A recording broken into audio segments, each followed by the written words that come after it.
You're listening to 91 Reasons, a journey into the twisted landscape of pop culture. Keep your hands and arms inside the podcast at all times.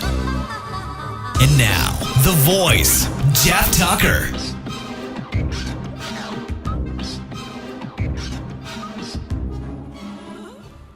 You ever have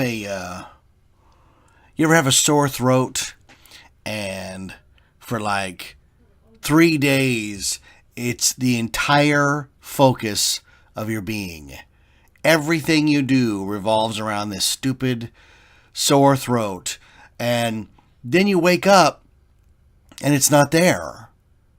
And you just go about your business. You don't even give the sore throat a second thought, nothing. And that's how we as humans cope with illness and sickness. And I'll tell you, for the last 10 days, I have been in a haze. Oh, God, have I been in a haze. I woke up and the room was spinning 10 days ago. And I had this condition, vertigo, where you can't move your head. If you move your head, the room spins. And here's the thing. It's not like riding the teacups at Disneyland and, oh, I'm dizzy. Oh, no. This is, you're lying in bed, the lights are off, your eyes are closed, and you're still spinning. That's the only way to describe it. Like you're on a carnival ride 24 hours a day. And so for the first few days, I just slept because I literally couldn't do anything else. You know, you'd think like, well, Jeff, you're home all day. You should watch a movie. You can't watch a movie.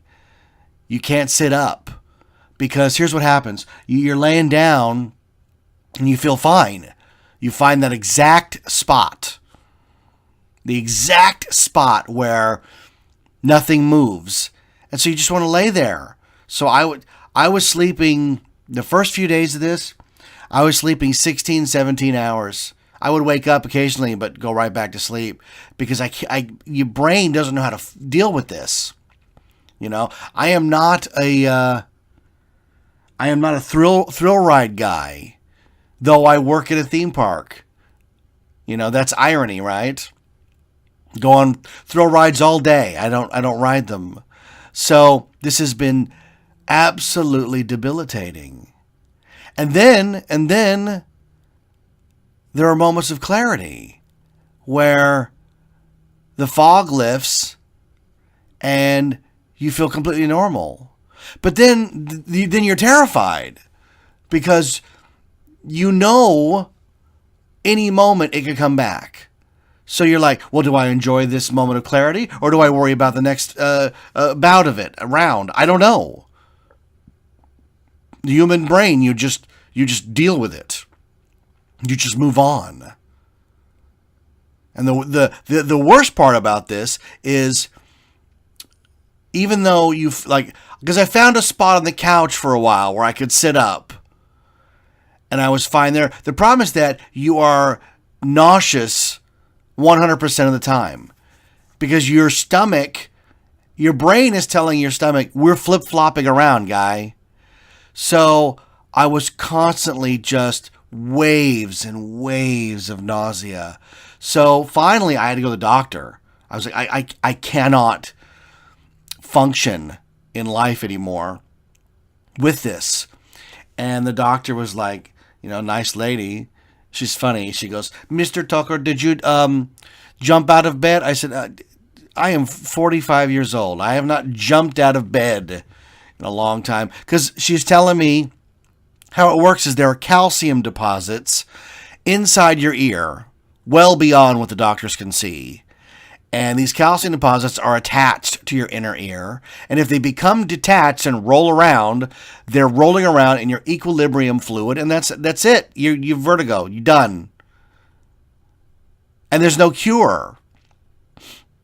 I imagine if this was so severe that I was screaming all day, they would open my head up and figure something out. But God, I don't want that.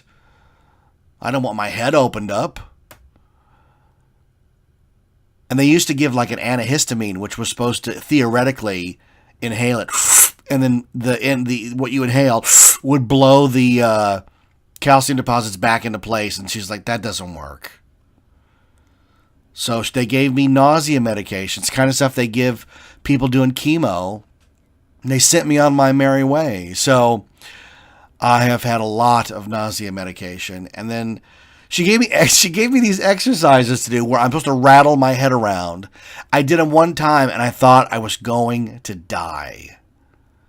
I said, I can't willingly do that anymore. My brain will not let me willingly put myself, it's the first law of robotics, right? So anyways, here's a couple of, if I had to find the silver lining to any of this, the first would be that while I was debilitated, I didn't look at social media once. Not one time. And you know what? I think my blood pressure went down. I think I actually lowered my blood pressure not being on social media. Because social media is so awful these days, with everybody spouting their opinion about the election and the results and whether they like it or whether they don't. And it gets old. God, does it get old, man. Here's the thing. I really like the people that I know. The people that I call friends, I really like. And some of them, I'm not interested in knowing that much about them. The more you peel the layers back, you're like, if I had known this in the beginning, I don't know if we'd actually be friends. Which is silly because it's just nonsense and it's riling everybody up on social media. It doesn't mean anything. It has no weight. I can disagree with you completely and we can still hang out, talk movies, have dinner, watch a movie. God, politics are so ugly. And here's the funny thing. No matter what side you're on, it really doesn't matter. The president doesn't affect our lives that much. Oh, I know people are not. Oh, he does, Jeff. He's gonna put policies and relax. I guarantee you very little will change in my personal life. That's how I feel about it. I don't look at the president as daddy. He's the CEO of the company that I live in and work for. How often do you see the CEO? Not that much. Sometimes policies come down, they're good. Sometimes they're bad. But, do things really change? Do they really change? I mean, they really don't. So what's the use getting riled up about it and so angry? There's nothing to it. There's no reason to. So being off social media really showed me wow, I'm not angry at all today. Isn't that funny? I'm not angry at all today, honey. That's nice, dear. I'm so happy you're not angry. What did we do before this thing called Facebook, Twitter came into our lives? I don't know. We talked to each other. We met. We had coffee. We hung out. Isn't that what it's all about? I'd rather get back to that. I'd rather get back to the human connection. I've always been like that. I like hanging out. I love talking shop. Whatever you want to do. I don't really like social media because you can't hear my voice. You don't know which words I am stressing. You don't know when I'm being sarcastic. I think that all of social media should have a purple font that means sarcasm. If it's in purple, it's sarcasm, period. If we adopted that, life might be a little easier. We might not take things so darn seriously. People want, at this point, people want California to leave America. Oh, come on. Really? That's what we've come to? We don't like the game, so we're going to take our toys and go home. No. Being a Californian, being American, means that you vote. You vote for the things that you stand for. You fight and you speak up about the things that you stand for. But you do it in a way that doesn't alienate all your friends. Hey, everyone's entitled to their opinion. I'm spewing mine at this point right now. But I want to keep my friends. And some people just are not interested in that. They're like, this is my opinion. Like it or not, this is my opinion. And I'm like, well, okay, but there are two sides to every coin. And everybody on both sides is painting the other side with such a broad brush that it's amazing we get along at all, right? You ever look at somebody's social media and you go, oh my God, I'm friends with this person. I just go, you know what? Everyone's entitled to their opinion. I've always said it, and I'll say it again. Free speech is fighting for the right for someone else to say the very thing that makes your blood boil. And not silencing them, but fighting even harder for them to be able to say it. And that goes on both sides. And to that end, I was able to take in a movie while I was spinning around in a haze.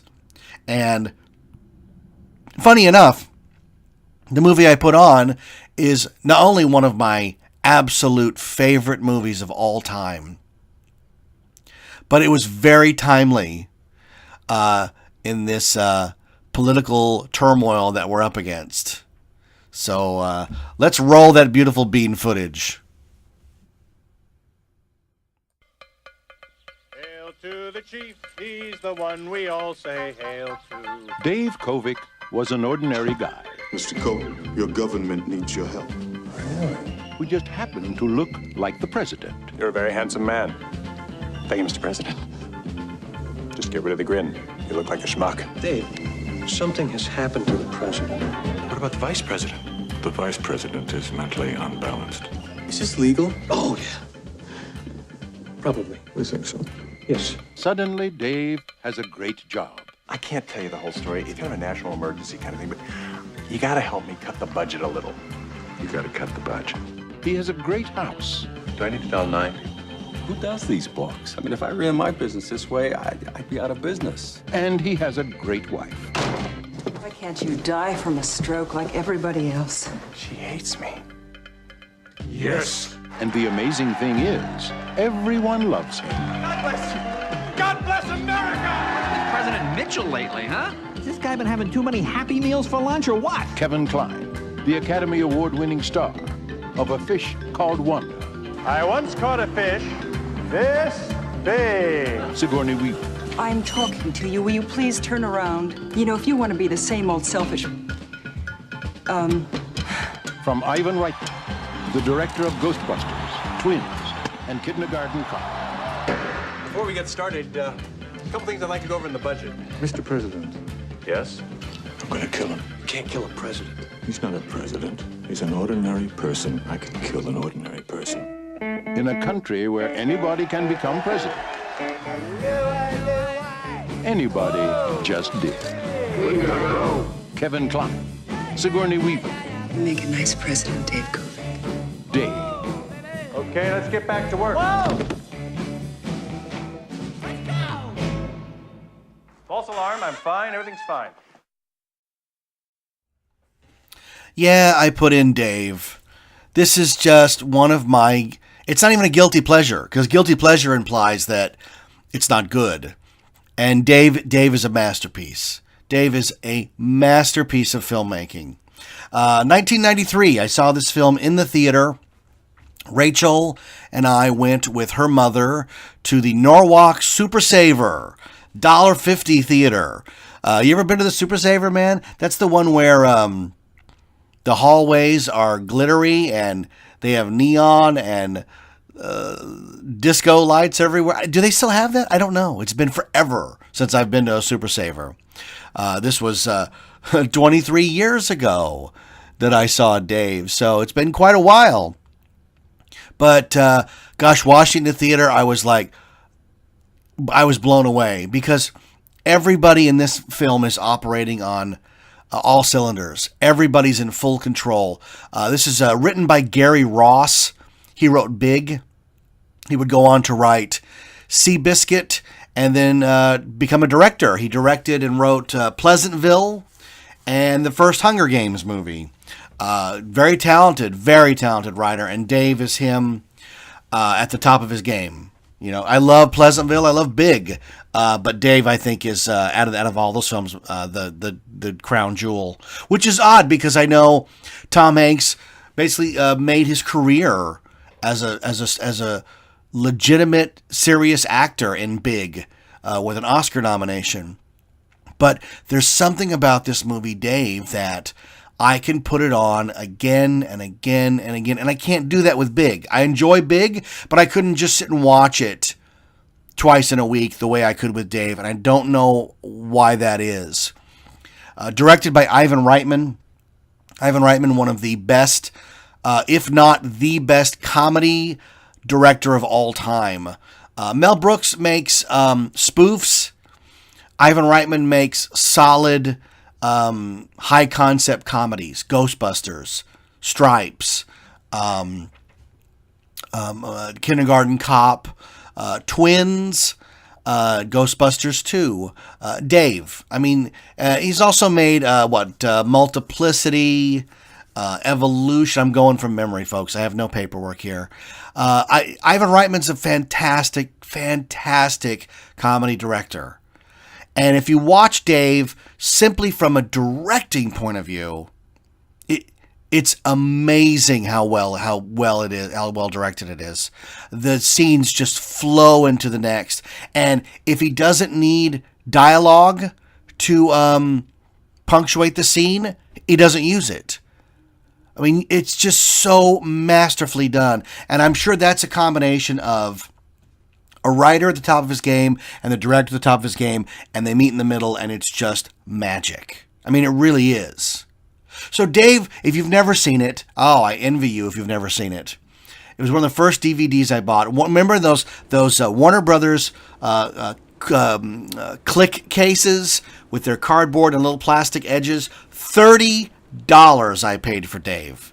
Back when every DVD was $30. Catalog titles, $30. And I've kept it ever since. I'm pretty sure it was in the first 10 DVDs that I bought. I just saw there was a Blu-ray out. I'm dying to see the Blu-ray because the DVD needs to be cleaned. The work print that they use to transfer to the DVD actually has dirt on it. Like, you can see that it's a film.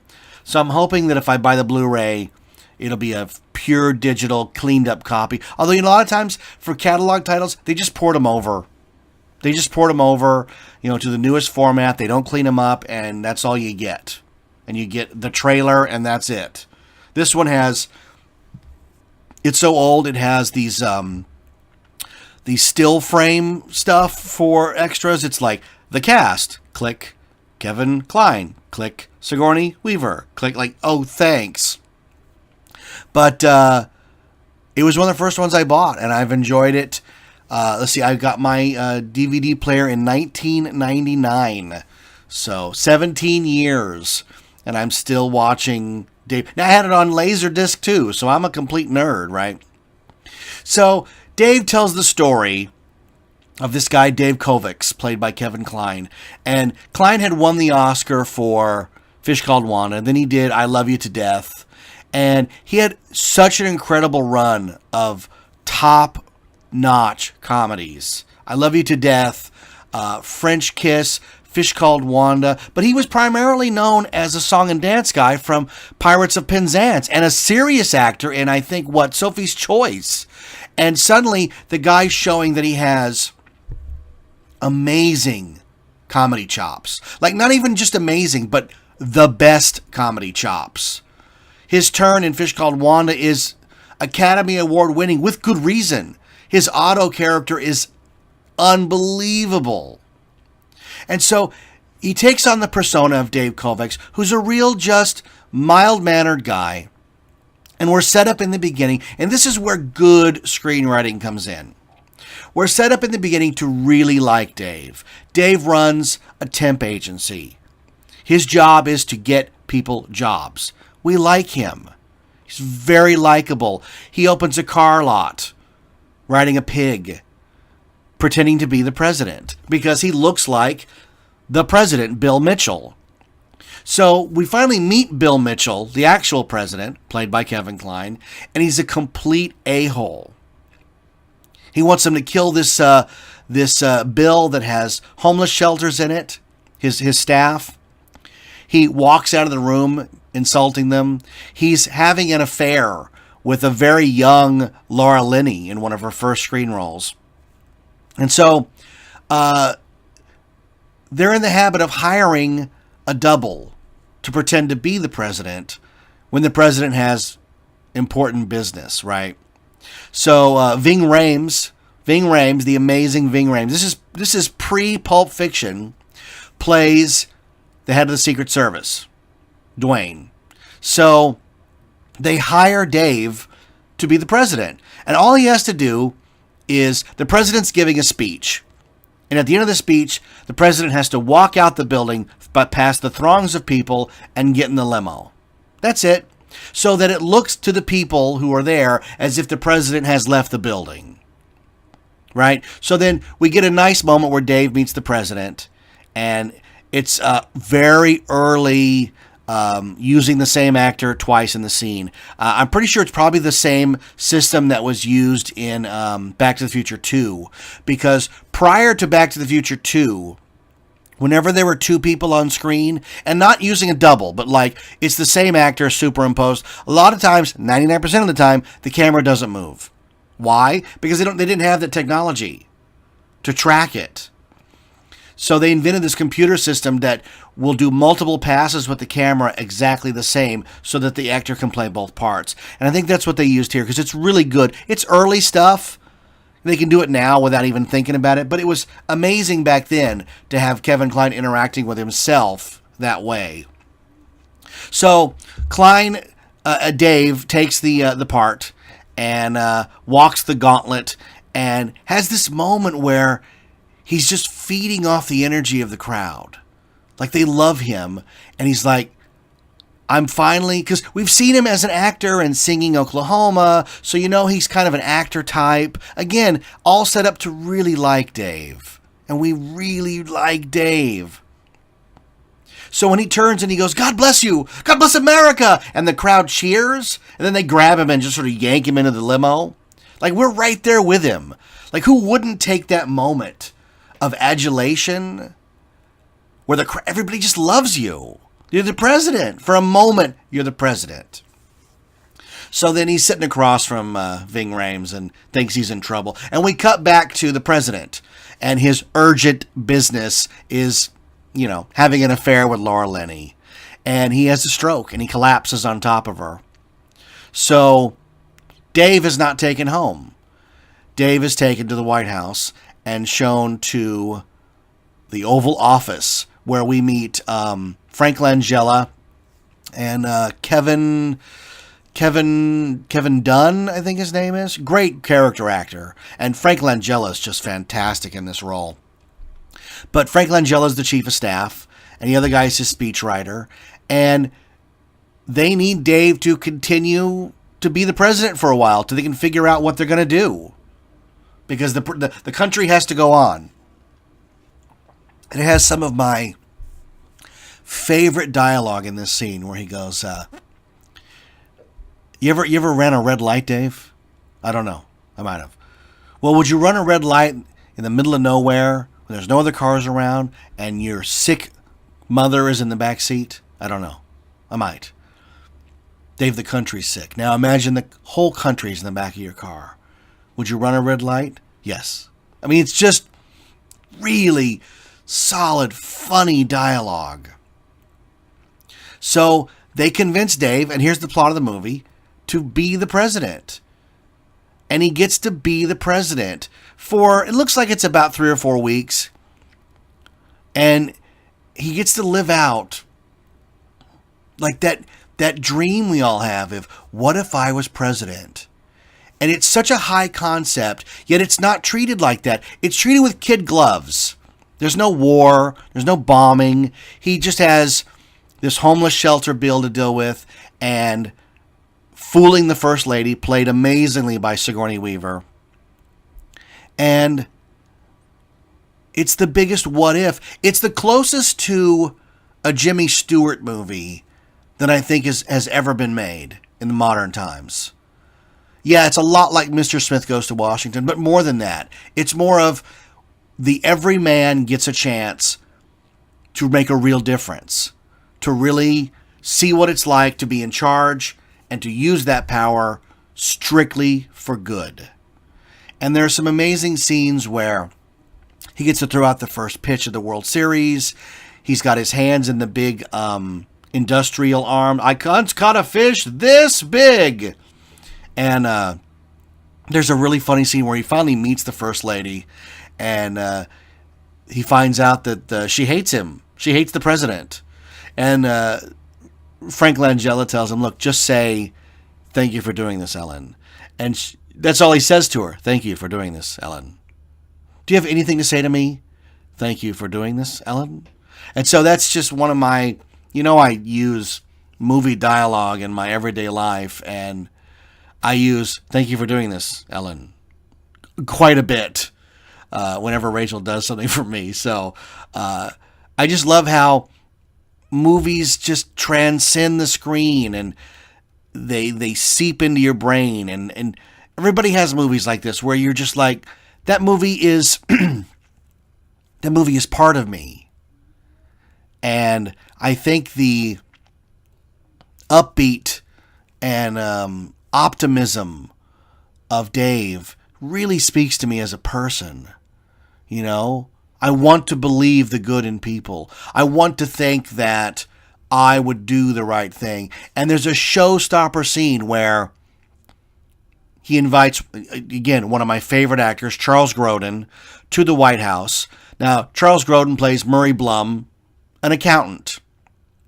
And Dave brings him in because he needs to help him cut the budget. And Grodin's not having it. He tries to get him to sit in the chair at the desk in the Oval Office, and he says, yeah, I don't want to sit. I don't want to sit there. He goes, you better be careful. You could get in trouble. And Dave goes, with who? With the government. And Dave goes, I'm the government, because the whole place could be bugged. No. And there's a funny scene. So they're sitting down with the budget, the big copy of the United States budget. And watch how, if you're watching this movie, watch how Charles Grodin eats chips. I've always wondered, has he ever had a chip? Because he eats it so stilted. I think that's part of the character. Murray Blum is this real nervous accountant type. And here he is being asked to actually cut the budget of the United States of America. And it's a fun scene. He pulls up to the White House. The president said, my name is Blum, Murray Blum. The president sent for me. And in the end, he goes, get out. Get out while you can. But it leads to arguably the showstopper scene of the movie, where he's sitting with all of his heads of cabinet, and he cuts the budget, $650 million, so he can keep this homeless shelter part of the works bill. And it makes you feel good. And there's nothing wrong. We're at an age now where all these movies are dark. Batman and Superman. Superman's not supposed to be dark. And it's the darkest movie you've ever seen. Everything's at night. Everything's overdone, dark. Dark this and dark that. Well, it's a darker movie. It's okay sometimes to have a light snack movie. You have permission to sometimes watch a movie that makes you feel good. If I want to feel bad, I'll put in Seven. I'll get ill watching Seven. I want to feel the worst. I put in Schindler's List, and I can't function for a day. That movie affects me in ways I can't even begin to explain. But Dave makes me feel good. And when I was ill, sitting on the couch watching this, I felt great. I felt optimistic about my life, about politics, about my friends. Isn't that weird that a movie can do that? That you can watch a movie I've already seen. I've seen Dave arguably 50 times or more. Every time I watch it, I enjoy the hell out of it. I really enjoyed it this time because it brought me out of my own personal dizzery, right? So in the end, him and the first lady finds out it's not really the president. She sees him naked. She catches him looking at her leg, which is where she really figures it out. And together they try to do some good before it all ends. And the chief of staff, Frank Langella, he's thrown out, decides to wage war against the president. There's this real weird subplot about First Liberty savings and loan, which is weird. It's at the time the movie was made, there was a lot of savings and loan scandals. Michael Milken and all that, junk bonds. Anybody remembers that time in history? So it's at the time it was made, very timely. And when you say, what's that savings and loan scandal? It's shorthand. You don't need to explain the rest of it. So it's weird in watching it now. Like, I wonder if people get that. In the context of the film, you just get like it's some scandal. But it's interesting that in the time that it was made, it actually did make more sense back then. Product of its time, right? So in the end, when Dave fakes the president dying, swaps himself out for the actual president's dying body, President Mitchell is laid to rest, and the vice president, in a small cameo played by Ben Kingsley, speaking of Schindler's List, is a really, really sweet scene where he talks about how he became involved in politics. And it's a really interesting scene. Like, I went down, I filled out the paperwork on my lunch break, and next thing you know, I'm a councilman. And that's exactly what I tried to do. My journey wasn't quite as easy as Ben Kingsley, but I'm not Ben Kingsley, Sir Ben Kingsley. But it's a sweet scene where at the end of this amazing presidential journey, Dave is sitting down with the vice president, listening to the idea that anybody can be president. Anybody can run for office in this great country that we have. And it really does sum up the optimism that the movie is portraying. We've had all this machinations behind the scenes and cloak and dagger with the First Liberty and, who's going to get the upper hand. And in the end, the most important speech is Ben Kingsley in a cameo saying, "You can do it." He may as well be looking at the camera and saying, "You can do it." Because Dave, the story of a nobody who got to be president, is the story of America, where anybody can be president. So in the end, we find out that Dave is running for office. And Sigourney Weaver shows up, and Dwayne, Secret Service, shows up, and it's all really sweet. I love the scene where Dwayne tells Dave, I would have taken a bullet for you. That's how good you were at being the president. And there's quite a few moments in there like that where in the midst of the comedy, somebody bears a truth that really brings the emotion up. I mean, that's what good comedy is supposed to do. Today they really just make gross out comedies, as dirty as they can make them, And those movies have their place. I love, there's a whole bunch of them I really love. But it doesn't seem like they make these movies anymore. Adult, middle of the road comedies, high concept, great acting, just seems like it's fallen by the wayside, And that's too bad. That's too bad. I mean, Kevin Spacey just made a movie where he came back from death as a cat. Kevin Spacey. Right? And I just watched a movie where all the food thinks that they're going to heaven, and instead they're being eaten. Like, Sausage Party is really dirty. Now, I knew that going in. I'm not shocked. But when was the last time a movie like this came out? I mean, they do, but they're not as often as they used to be. And Dave just happens to be one of those really great movies that hits all the right notes. It has so many real cameos that it gives it that weight that if the film was going to break under anything, it would be the absurdity of a nobody somehow becoming the president. And the way they get around that is by peppering in these cameos that keep you thinking, man, this could happen because these people are real. You see Schwarzenegger playing Schwarzenegger. You see a great cameo by Oliver Stone talking to Jay Leno about, or not Jay Leno, I think it's, is it Larry King?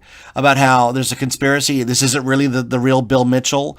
And that's playing off of his JFK movie around the same time. So if you've not seen Dave, I highly recommend this movie. This is like, if there were 10 movies I would give you, if you were going to be stranded somewhere and only had 10 movies, Dave would be one of them. And that's saying something. Dave means a lot to me.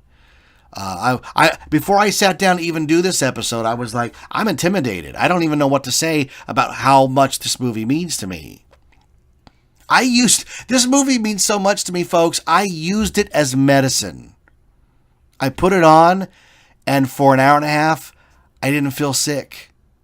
And that's saying something. That's really saying something. So check out Dave. Great movie. You can probably get it on eBay for $2 or less, plus shipping. DVDs are dirt cheap, you know that. Or download it from somewhere, right? But I'm feeling better. I had a moment last night where the fog just lifted. It was very bizarre. 1 minute I was nauseous and on the verge of vomiting like I have been. I have not vomited once, thank God. And then the next minute I got out of the car. We were going to Target because I'm trying to, if I just live my life and keep going, I might push through this. And I just looked at Rachel and I said, I don't feel it right now. So again, I'm in one of those moments where I am extraordinarily happy that I feel okay and terrified that it's going to come back. So it's a weird way to live. What am I thankful for this Thanksgiving season? My family, my friends, this show, my books, and my health right now. I go in next week for more tests on my blood work, so we'll see how that goes. They have to take more blood. Fun. Isn't that great? More blood. Give me a friggin' break. But hey, I'm back. It's not an episode, a mega episode, but I'm back. I love watching and talking about movies. I'm still alive, thank God. I am upright. I am functioning, and nothing could be better than that. Right? So have some turkey this week, some stuffing, cranberry sauce, if that's what you're into. I ain't. And just be thankful that we're here, that we live in a country where we can give our opinion about anything. That's the beauty of this country. And yeah, I railed in the beginning, but I do know, again, freedom of speech is you saying the very thing that upsets me and me saying, yes, thank God you can say it. That's what the country was founded on. That's what makes us great. Whatever side you're on, I'm not taking a side. I'm Switzerland. I'm neutral. I'm not Team Edward or Team Jacob. Who am I? I'm Spider-Man. No. I'm Jeff Tucker, and the show is 91 Reasons. Thanks for listening to 91 Reasons. Please subscribe and leave a review on iTunes. Find us on Facebook. Is anyone even still listening?